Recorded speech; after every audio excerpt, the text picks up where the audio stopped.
नमस्कार दोस्तों, मैं मनोज मुसाफिर साहू नेशनल आवाज यूट्यूब चैनल पर सभी का स्वागत करता हूं।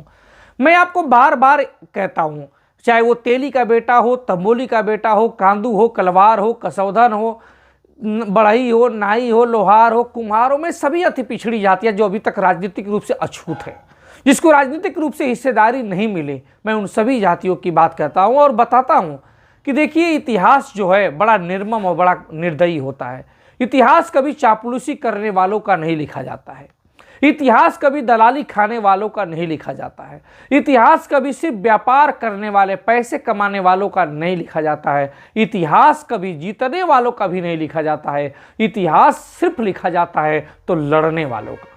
जो लड़ाई लड़ता है, चाहे वो सामाजिक लड़ाई हो, चाहे वैचारिक लड़ाई हो, जब आप लड़ाई लड़ेंगे तब जाकर आपका इतिहास लिखा जाएगा, अन्यथा इतिहास नहीं लिखा जाएगा। और जिसके समाज में लड़ने वाले लोग हुए, वही समाज तरक्की किया।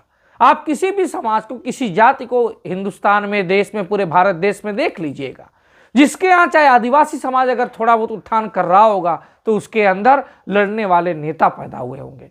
अगर दलित समाज उत्थान कर रहा है तो उसके अंदर लड़ने वाले लीडर पैदा हुए। अगर पासवान समाज ने उत्थान किया तो उसके अंदर लड़ने वाले लीडर पैदा हुए।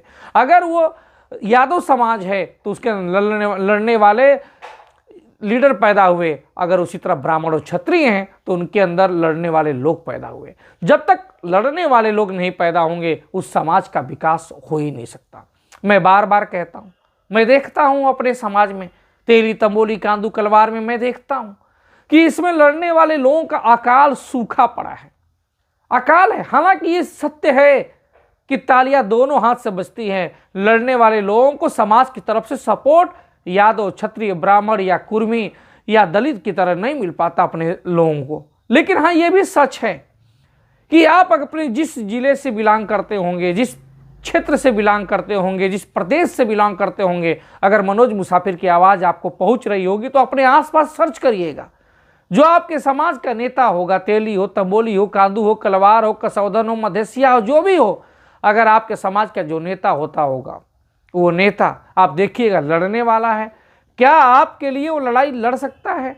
कहीं ऐसा तो नहीं कि वो कोई प्रॉपर्टी डीलर है, कहीं ऐसा तो नहीं कि कोई बड़ा बिजनेसमैन है, स्कूल संचालक है।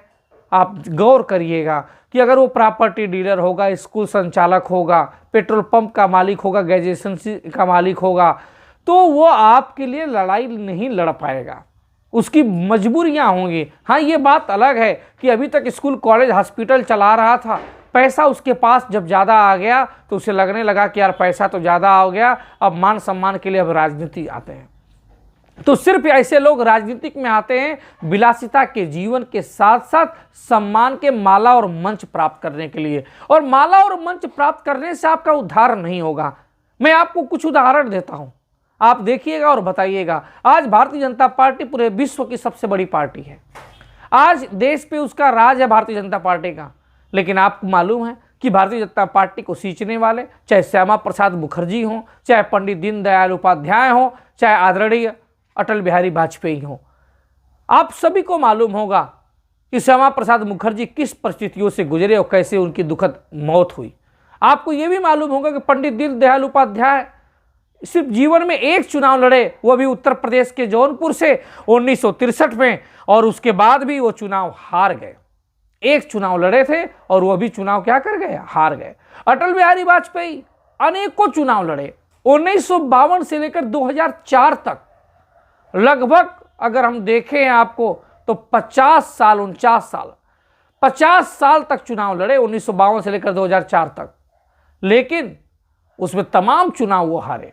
मुझे याद आता है, आपको भी मालूम है कि 1952 में सबसे पहला चुनाव अटल बिहारी वाजपेयी ने लखनऊ से लड़े थे। लेकिन क्या हुआ? उसमें उनको हार मिली।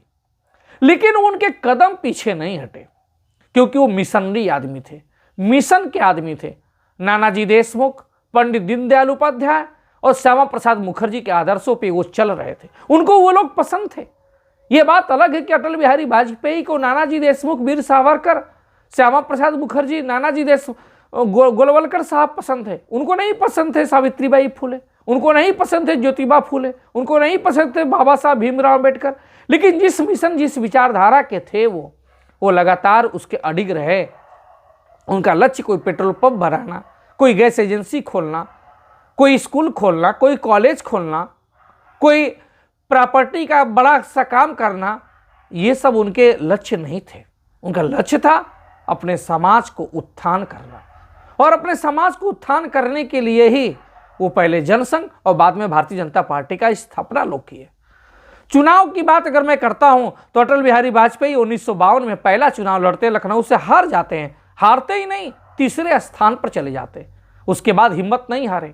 52 के बाद फिर 5 साल बाद 1957 का साल आता है, फिर से चुनाव लड़ते हैं, और इस बार 1957 में वो 3 जगह से चुनाव लड़ते हैं, लखनऊ से, मथुरा से, बलरामपुर से इस उम्मीद में कि कहीं ना कहीं जीत जाएंगे। लखनऊ से भी हार गए। मथुरा में तो उनकी जमानत जब्त हो गई। बताइए, अटल बिहारी वाजपेयी की मथुरा में जमानत जब्त हो गई, लेकिन बलरामपुर से चुनाव जीत जाते हैं, लोकसभा पहुंच जाते हैं। 3 जगह से लड़े, 2 जगह से हार गए, 1 जगह मथुरा से बुरी तरह हार गए, लखनऊ से वो चुनाव जीत जाते हैं 1957 में। बाद में 1962 में फिर से लखनऊ से लड़ते हैं चुनाव, फिर हार जाते हैं। लखनऊ छोड़ते नहीं। 1952 में लड़े, हार गए। 57 में लड़े, लखनऊ से हार गए, हालांकि बलरामपुर से जीतकर पहुंचे। 62 में फिर लखनऊ से लड़े और फिर चुनाव हार गए। 1967 में फिर से लड़े वो और फिर हार गए। 1984 में अटल बिहारी वाजपेयी ग्वालियर से लड़े, मध्य प्रदेश से, और ग्वालियर से लड़े तो 1984 में भी चुनाव हार गए।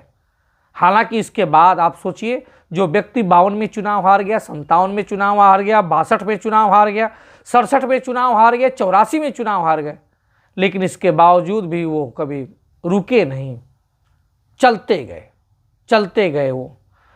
तो वो उनका एक कविता भी बहुत अच्छी थी, क्या हार में क्या जीत में, किंचित कर्तव्य पथ पे जो मिला, ये भी सही वो भी सही, किंचित नहीं भय। तो ये कहने का मतलब है कि अटल बिहारी वाजपेयी से सीखने की जरूरत है। वो लड़ रहे थे अपने लिए नहीं, समाज के लिए लड़ रहे थे। हारते जा रहे थे, लेकिन फिर भी उनके हौसले नहीं टूट रहे थे।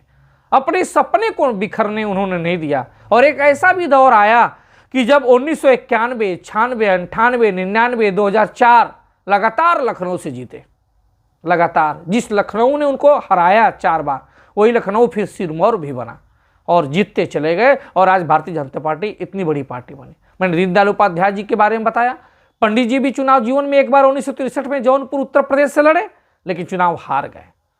अब आज के दौर में सबसे बड़े अगर हम बात करें महापुरुष की, तो बाबा साहब भीमराव अंबेडकर का नाम आता है, जो आज सिर्फ दलित समाज नहीं, जितने भी वंचित समाज हैं, पिछड़े सब लोग उनको भगवान की तरह मानते हैं। संयोग से संसद में बहस भी चल रहा है। अमित शाह जी ने जो वक्तव्य दे दिया है उसके खिलाफ, उस वक्तव्य पे किसी और वीडियो में बात करेंगे। लेकिन बाबा साहब भीमराव अंबेडकर चुनाव लगातार वो भी हिस्सा बने, और एक बार चुनाव 1952 में लड़े और अपने पीए से चुनाव हार गए, क्योंकि उस पीए को कांग्रेस ने खड़ा कर दिया था, और उसी से चुनाव हार गए। उत्तर मुंबई की सीट थी वो, और चुनाव हारने में इंदिरा गांधी जो सबसे बड़ी लीडर थी उनका, वो भी हारी हैं। राहुल गांधी भी हारे हैं, अखिलेश यादव भी चुनाव हारे हैं, डिंपल यादव भी हारी हैं, बहन मायावती जी भी चुनाव हारी हैं। तो आप समझिए, इतिहास लड़ने वालों का लिखा जाता है, सिर्फ जीतने वालों का नहीं लिखा जाता। और हमारे यहाँ क्या होता है, लोग सोचते हैं चुनाव से 1 महीने पहले, 2 महीने पहले आए, जितना बिजनेस में school, college, hospital, cold storage, petrol pump, property, building material, ये सब जितना काम किए हैं, उसे जितना पैसा कमाए हैं, उन पैसा को दम पे टिकट पा जाएं, और टिकट पाने के बाद चुनाव जीत जाएं, और जीतने के बाद वो, चूंकि पैसे वाले लोग हैं तो गरीबों का दर्द कहाँ समझेंगे, वो कैडर की बात कहाँ समझेंगे, वो मिशन की बात कहाँ समझेंगे। और जब जीतने के बाद समाज के लिए काम नहीं करते तो समाज कहता है यार वो तो कुछ काम का है ही नहीं, वो तो कुछ काम का। भाई वो काम का कैसे रहेगा, उसकी ट्रेनिंग नहीं हुई है। उसकी ट्रेनिंग से पैसा में 2 पैसा लिया, 4 पैसे दिया, बस उसी में उसकी ट्रेनिंग है, वो कहाँ समाज के काम करेगा। आप बुजदिल हैं, आप दिमाग नहीं लगा रहे हैं, इस वजह से आप लड़ने वाले लोग पैदा नहीं कर रहे हैं। जिस दिन लड़ने वाले लोग पैदा कर लेंगे, निश्चित रूप से समाज का उद्धार हो जाए।